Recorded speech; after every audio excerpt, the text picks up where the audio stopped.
Halo Pace Bene, para saudara-saudari sekalian, umat beriman dimanapun berada. Pada hari Minggu biasa yang ke-30 ini, saya ingin berbagi renungan singkat yang diambil dari Injil hari ini, Markus 10 ayat 46 sampai 52 mengenai Yesus menyembuhkan Bartimeus. Seorang putra kerajaan Masyur sedang mengasah kemampuan berburunya di hutan. Sebagai calon pemegang tampuk kerajaan, kemampuan berburu yang mumpuni sangat penting. Sebab tidak hanya melatih stabilitas fisik, fokus pikiran, ataupun ketenangan, tetapi juga menyangkut kemampuan memimpin di masa depan. Tetapi tidak jauh dari tempat dia berburu, putra raja menemukan sebuah rumah tua tapi terawat asri dan terkesan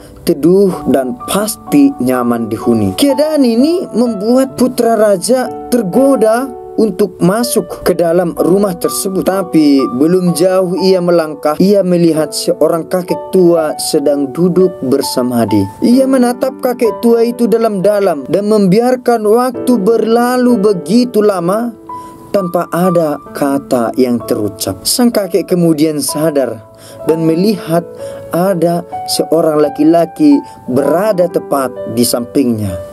Lalu ia bertanya, "Nah, mengapa engkau ada di sini?" "Saya melihat rumah tua ini dan saya memutuskan untuk singgah sebab aku merasakan kedamaian dan keteduhan di sini. Hal ini berbanding terbalik ketika aku berada dalam kerajaan yang suasananya hiruk pikuk. Suara-suara pedang yang saling bertautan merenggut nyawa orang-orang yang melanggar perintah raja. Dan aku setiap hari bertemu dengan wajah-wajah munafik yang hidup makmur dalam kerajaan. Aku bosan dengan situasi itu," kata sang anak. "Maka izinkanlah aku untuk tinggal di sini." Sang kakek menolak dengan tegas, "Pergilah, nak. Hidupmu ditakdirkan sebagai pemimpin, bukan sebagai manusia yang setiap harinya berada dalam kesunyian.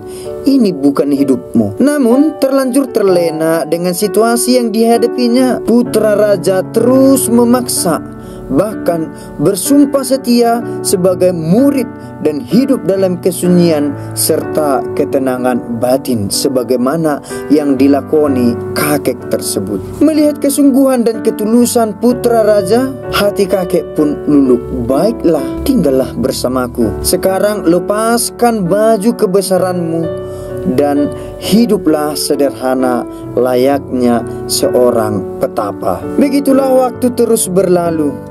Sang putra raja tumbuh menjadi pemuda yang mencintai kejujuran, kesetiaan, dan ketenangan. Usaha yang tulus untuk meluluhkan hati sang guru telah merubah banyak kehidupannya. Para saudara-saudari semua, umat beriman, pengalaman pemuda dalam cerita menggambarkan peristiwa yang dialami Bartimeus dalam perikop Injil hari ini. Ia adalah seorang pengemis buta yang sehari-harinya duduk di pinggir jalan dan hanya mengharapkan belas kasih orang-orang. Sebagaimana pemuda dalam cerita di atas bersikeras supaya dijadikan murid oleh sang kakek, demikian juga Bartimeus dengan iman yang teguh sedikit memaksa Yesus untuk menghampirinya dan meminta pertolongan dalam berupa penyembuhan terhadap penglihatannya. "Yesus, anak Daud,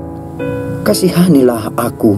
Bartimeus sadar keadaan dirinya. Ia tidak seperti orang-orang banyak yang berbondong-bondong mengikuti Yesus dengan bebas tanpa ada halangan apapun. Cacat fisik yang dideritanya membuat Bartimeus hanya mengharapkan kerelaan dan belas kasih Yesus semata. Dan dengan usaha yang keras, walaupun didesak oleh banyak orang lain untuk diam, Bartimeus tetap berteriak dengan lantang memanggil nama Yesus. Usaha itu didengar Yesus sehingga ia berhenti dan bertanya kepada Bartimeus, "Apa yang kau kehendaki supaya aku perbuat bagimu?" Jawab Bartimeus, "Rabuni, supaya aku dapat melihat." Dan Yesus pun menyembuhkan penglihatan Bartimeus.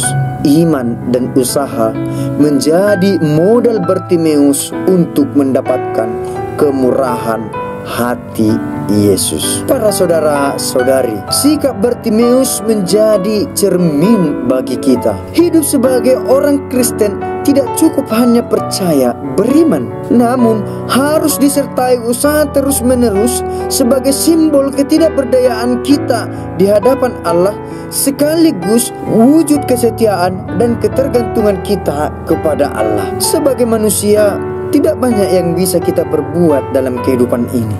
Kita terbatas untuk menolak suatu peristiwa yang bisa saja melemahkan. Seandainya Bartimeus dianugerahi karunia melakukan apapun, mungkin ia tidak membutuhkan Yesus untuk menyembuhkan penglihatannya. Tapi faktanya, baik Bartimeus ataupun kita semua tidak bisa berbuat banyak dalam kehidupan ini. Kita terbatas. Masalah yang kita hadapi, persoalan keluarga, perkawinan yang mungkin sudah berada di ujung tanduk, perselisihan, keterbatasan ekonomi, pilu akibat ditinggal orang yang dicintai, atau putus asa, tidak berdaya, memaksa kita untuk merendahkan diri di hadapan Allah dan meminta dengan rendah hati pertolongan darinya. Penderitaan merupakan milik kita sebagai manusia. Maka untuk menghadapi kenyataan atau untuk menghadapi kodrat kita sebagai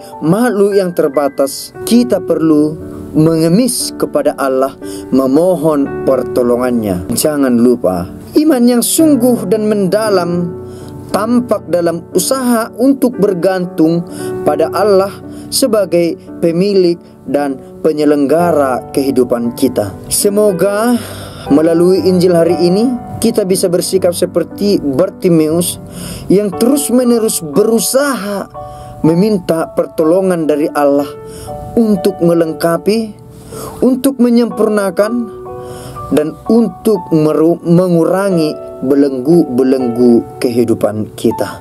Pace bene.